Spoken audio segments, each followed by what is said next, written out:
Welcome to the Overtime Podcast, Episode 2. Got a lot of great stuff to talk about today. We're going to start off with Game 3 of the NBA Finals, and I don't really want to talk too much about the actual game.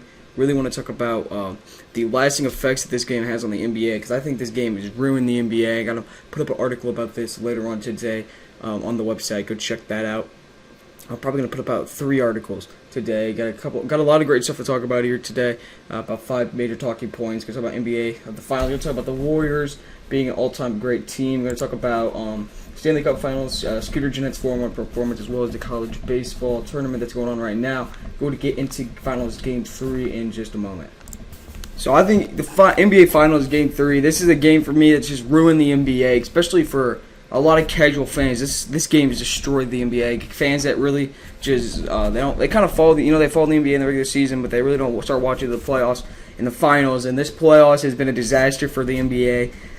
I mean, it's obvious, and I don't understand whenever there's big talk shows, Undisputed, First Take, talking about how this dominance in the NBA is so good for it, and I couldn't disagree more, disagree. But, I mean, I think it's terrible for it. For someone that, like a casual fan that really just doesn't really pay attention, they go to the playoffs and just no competition for either the Cavs or the Warriors in the playoffs. They both pretty much just swept their way through. The Cavs only lost one game. Warriors obviously undefeated. And we finally get here now for the 3rd straight year, and we expect this great series, at least for something, for the finals. And this is the product we get, and I think the Warriors have now pretty much just sealed the deal. They're going to sweep the NBA Finals here. And it just that destroys the NBA. I mean, they need some competition. There's nothing fun whenever a team's just running through. We get the same matchup in the finals 3 years in a row. No competition on either side.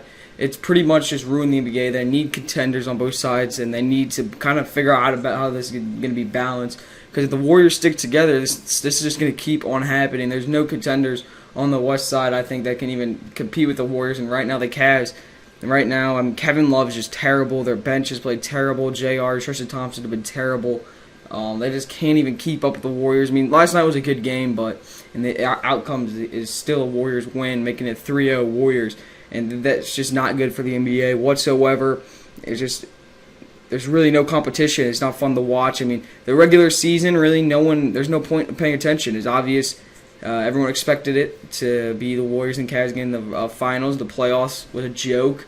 I mean, the biggest story of the regular season was watching a ball hog carry his team to a below-average record, be a below-average team. That was the biggest story. Is watching Russell Westbrook, who I mean, he's a great player. I just think he's definitely is. I don't think he's ever going to win a championship. I just don't think he's a good team player whatsoever. He is a solo act. And that was pretty much it for the entire regular season. Really nothing else, because we already expected this to happen. So that's just how I feel about this, about the NBA Finals and the NBA right now. There's a lot of issues with it. I think dominating like this, seeing the same teams go up against each other, there's no competition whatsoever. It's terrible for the NBA. They need to figure something out. There needs to be some big free agents move. There needs to be some more super teams to compete in this game. They need another one in the East. They need a couple more in the West. I mean, the Spurs, they're all right, but they need to add some more pieces. I just don't think that they're ready, but that's pretty much how I feel about NBA Finals Game 3. Let me know how you guys feel about it down below. That's probably going to do it for this part. Going to go ahead and talk about the Warriors being an all-time great team next. I think they definitely are. I mean, people say that they aren't. I mean, the regular season was worse, but I don't care about the regular season. The regular season doesn't matter. I mean, especially whenever they coasted, same with the Cavs, into the playoffs, because they got the 1 seed, Cavs get the 2 seed. They struggled down the stretch, but they coasted in. There's no need for them to lose their heads above everyone else in their conferences, and even the Warriors in this case clearly above the NBA. There's no reason for them to put all their energy into it. Save some for the final or for the playoffs and the finals. That's what they do. Both teams coast through the playoffs. And it just shows that this regular season doesn't matter, especially whenever you talk about last season, the 73-9 Warriors team. People, how is this team? I mean, they didn't win the final, so it really doesn't matter. So clearly, this Warriors team's way better than the one or not way better, but definitely better than the one from last year. And for right now, but I think they're going 16-0 in the playoffs. The only team to ever do that. What are they? The only team to ever go 12-0 as well, and just demolishing everyone all the way through, and just clearly the best team in the NBA. By far, there's no question about it. The amount of firepower they have anyone could go get it. I mean, what did Clay have last night? Like 30 or something. He had a fantastic game, and he hadn't even had too good of games the playoffs leading up to this. He'd been all defense, and then he just shows up and shows, hey, he can play offense too. A huge game from him. It's just, this team's way too good not to be considered an all-time great team. I think it might be the best team of all time, just looking at it. And you look, just 4 All-Stars. Clay should have been All-NBA, at least third team or something. There's 3 All-NBA players on this team. It's pretty ridiculous what they've been able to do. Probably the best offense of all time. They were number 1 rated offense this season. Number 2 rated defense. They're probably one of the best defenses of all time. I think they're probably, the way they play in the playoffs has put them in that conversation. So this team is just by far, I don't understand when people say they're not up there. They're definitely in consideration. They got to be top 3 of all time, at least top 5 of all time. I think they might even be the best team of all time, just looking at what they've accomplished this playoffs. People overlooking that, and they're people looking in the regular season way too much. A regular season doesn't mean anything for the NBA anymore, especially for these teams like the Cavs and the Warriors that know they're just way better than everyone else, and they're just going to walk their way through the playoffs into the finals. And then the Warriors just walking all over the Cavs, just pretty much annihilating them, just like Draymond said they wanted to at the beginning of the year, that this was the matchup that was going to happen in the finals again.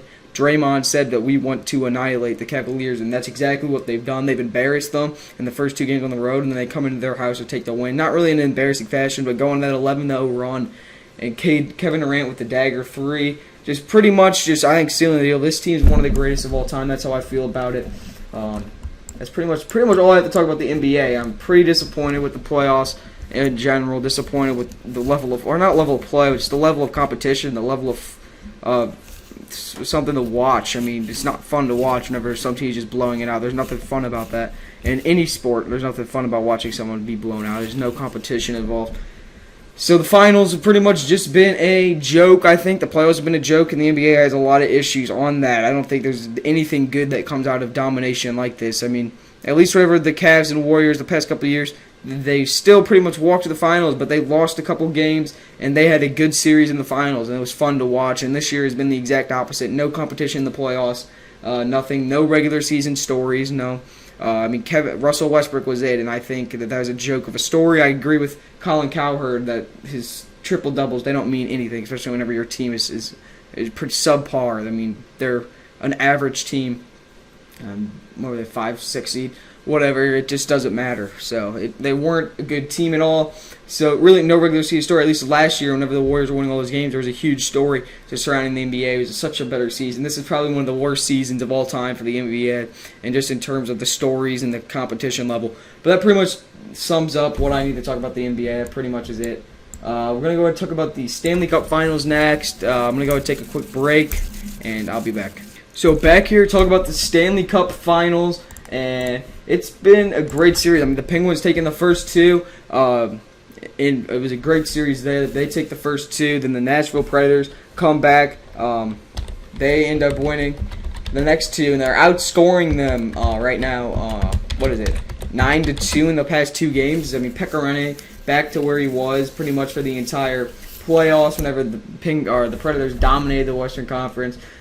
Game 5 tonight at 7. Yeah, the Predators 4-1, 5-1 the game before, 4-1 Penguins before, and then what was the game? I forgot. What was the first game?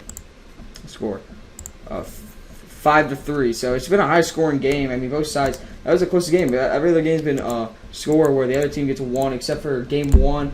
Pekka Rinne really struggled in those first 2 games, but they stick with him, and he shows the past 2 games. He's honestly one of the best goalies. I think game 5 tonight, Predators have so much momentum going. They're scoring how many goals? I mean, 9 goals in 6 periods of hockey. That's incredible stuff. I think they're going to continue this. I think it's a 3-2 win for the Predators tonight. Pekka Rinne with a big fourth quarter.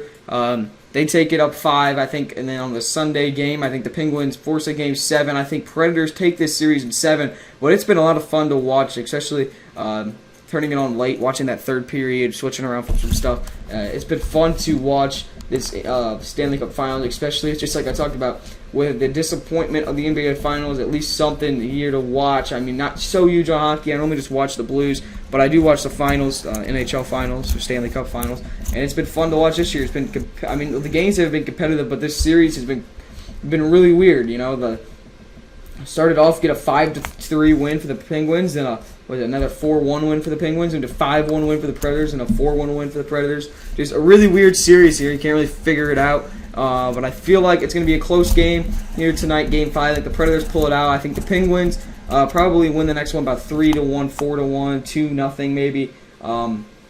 So force the Game 7. I think the Predators win it 1-0. I think it's going to be the last low-scoring game is going to be the Game 7. I think it's a 1-0. Pekka Rinne seals the deal. I think PK Subban gets a winning goal for the Predators in that one. The only goal of that game. I think he's really emerged really well. I mean, so have a lot. I think Ryan Ellis. He's had a great playoff run. Arvidsson. So a lot of good stuff going there. It's been so much fun to watch the NHL Finals, the Stanley Cup playoffs, and the Stanley Cup Finals this year. I really enjoyed watching it. Really, the only thing that's kept my interest recently, that and just watching some regular season baseball, checking out the highlights and the big stories there. And that's pretty much it for the NHL. I mean, not too much to talk about there. Just get some predictions and how I feel about it so far. We're going to go talk about Scooter Gennett's 4-home run performance. This will be really the first time I'm going to bring out a lot of stats in this for this podcast. I really haven't talked about it. I've just given more of my opinions of all this stuff. But with that performance, I mean, it's embarrassing as a Cardinal fan to let a guy like Scooter Gennett hit 4 home runs off. You know, I mean, they're Major League Baseball players, but Scooter Gennett, I mean, really hit 4 home runs, and the Cardinals have just been nothing but embarrassment, especially recently. He's had 6 straight losses now. I mean, got swept by the Cubs, and they've lost 3 straight to the Reds. I think they play the Reds for the 4th game in a row now here, and a chance for the Reds to sweep us. Pretty much it's just been terrible baseball recently. I mean, the Cardinals, I don't think we're doing anything. This team's old, we're slow, we're terrible at fielding. I mean, our bullpen's god-awful. So I'm really just not a fan of this Cardinals team. We need a lot of help in a lot of places. But that's just a quick little thing what the Cardinals wrote there. But go ahead. I need to go get some water, and I'll be back to talk about the Scooter Gennett 4-home run performance. So Scooter Gennett hit that 4-home run performance against the St. Louis Cardinals a couple days ago now. I just want to show some stats. Now, for his career, he spent 5 years in the MLB.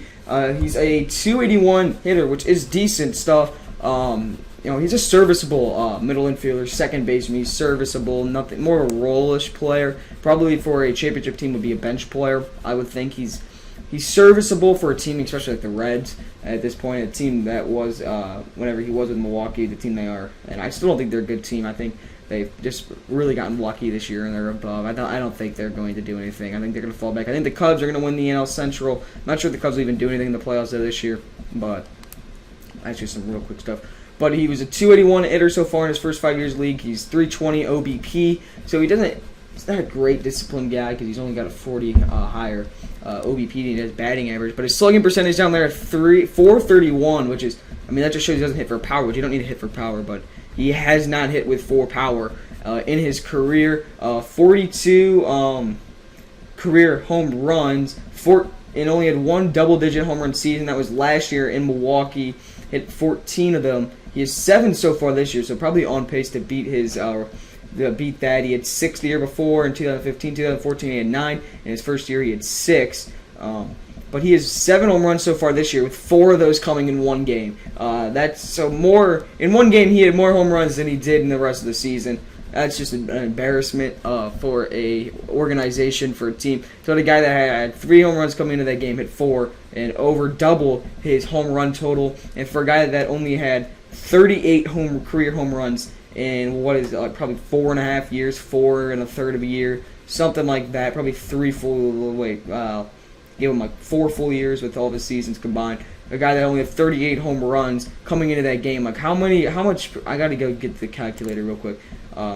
What percent of his home runs is that? 38 to 40. I mean, that's ridiculous of a guy like that.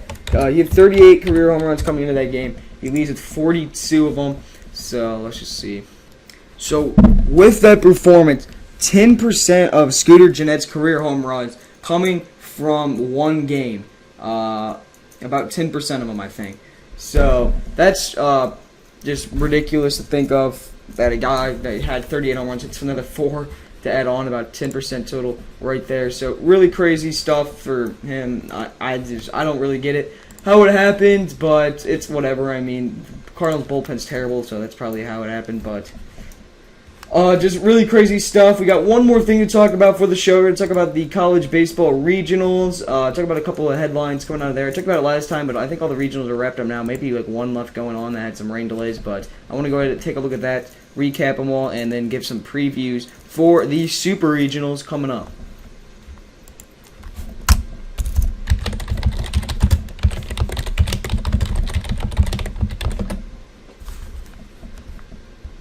So, taking a look at this in the Corvallis Regional, Oregon State winning there. They take on Vanderbilt, winners of the Clemson Regional. Long Beach wins their regional over Texas. They take on Cal State Fullerton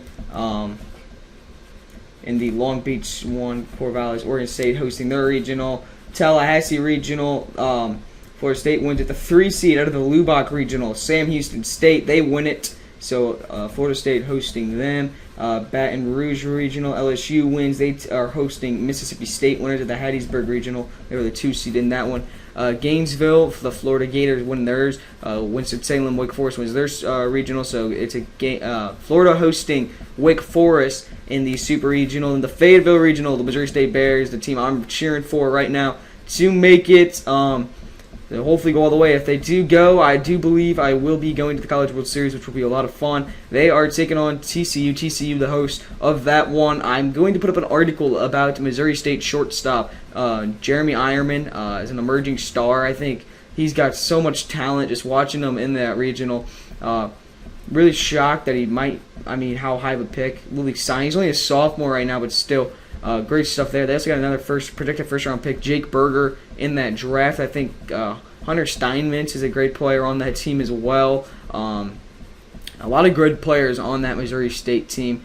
I think it's a great team. I think they got a chance against TCU. Give us some previews of that one. Louisville taking on Kentucky. Louisville will host them. Kentucky won their regional. Texas A&M, the 3 seed in the Houston regional. They host Davidson, the 4 seed that won the Chapel Hill regional. Go ahead and predict all of the super regionals here. I think Oregon State beats Vanderbilt in 3. I think that's going to be probably one of the best regionals. I mean, Vanderbilt historically, or at least very recently, been one of the best baseball programs around. And Oregon State, the number 1 seed in the entire tournament. Great stuff. They only lost 4 games this year, so I think they are definitely favorites. But Vanderbilt, a great team, of course, with possibly the number 1 overall pick in the MLB draft, Nick Wright. Should be a great series there. Definitely going to be watching that one. Cal State Fullerton versus Long Beach. I think Cal State Fullerton, I think they win that one in 3 as well. They pretty much just went into Stanford and really just dominated that regional. Long Beach, I think they fought back. I think they were down. I think they had to win back-to-back against Texas to advance. They get it done. But I think Fullerton ends up winning that regional, making it to the College World Series. Florida State versus Sam Houston State. I'm going to go Florida State in that one, probably in 2. Sam Houston State did do very well in that Lubbock regional. I don't think they can keep it up. Florida State in 2. Baton Rouge versus Mississippi. I'm going LSU in 2. LSU is on such a hot streak. They've won 19 out of their last 21 at this point. Mississippi State, I mean, good season, but I think that LSU wins this one in 2 games. Florida versus Wake Forest. That one right there. I think that's a 3-game series. Both of those 1 seeds going to be making it out of their regionals. I think Florida wins this one in 3. They're hosting that regional. I think they take that one in 3. Fort Worth Regional. Definitely going to go with the Bears here. Hopefully they win it. I think they're going to have to take 3 games. I think the big issue for the Bears is I'm not a huge fan of that starting pitching. Brandon Coleman, he does have nasty stuff. You know, his curveball is insane. His control is an issue. Hopefully he can give us a good game.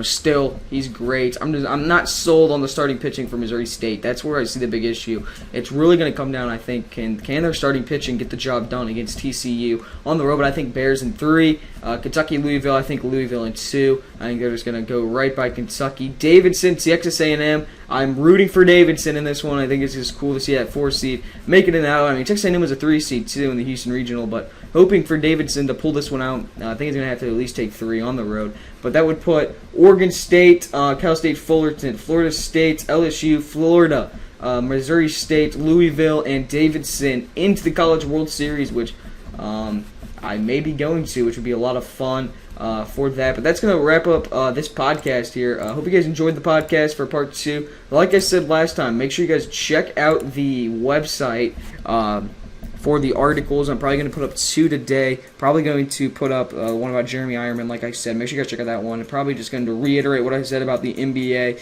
in an article on there, on the NBA up there. But check out the website, guys. Got a couple articles up there right now, putting up a few more today. But if you guys want to get involved and write for us, or want to get involved on this podcast, go to the website, go to the contact page, fill out the form, and I'll get in touch with you. But that's going to do it for this podcast. Hope you guys enjoyed, and I will see you guys all in the next one, which will probably come out next Monday.